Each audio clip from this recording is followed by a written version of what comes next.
শালা খাপা হল কি হলো?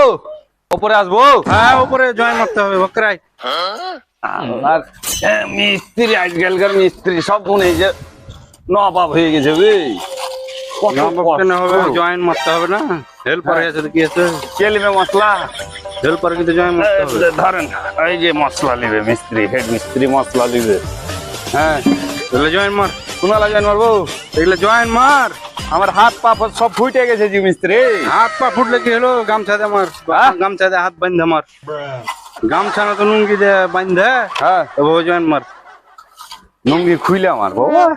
লুঙ্গি খুলে কেন গামছা দিয়ে গামছাও তো আজকে আছে মিস্ত্রিকেও তোলা যাবে না। দেখি তোমার গামছা আনটা একটু। জানে গামছা কি করবি ঘামে গেছি একটু মুখখানা মুছে নি।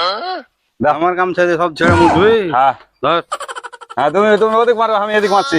ঠিক আছে শালা মিস্ত্রি আমার সাথে পাছা পাকামো করতে তো।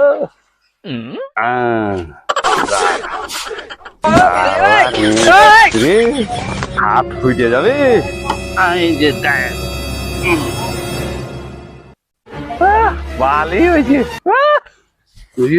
আবে কি করছে ওই শালা খাপা হল পার কেলো গামছা দিয়ে কোনদিন জয়েন মারে ভাবে তো তুমি যা বললে ওটা কথার কথা এমনি নাই বলনু কথার কথা। আরে কি মারছে দেখছিস না বাবা কি হবে? হবে ও বাবা আমার হাত ফুটে গেছে তাহলে আমি মারবো না। গামছা তাহলে আমি মারবো না গো। গামছাটা বাদ করার লেগে হ্যাঁ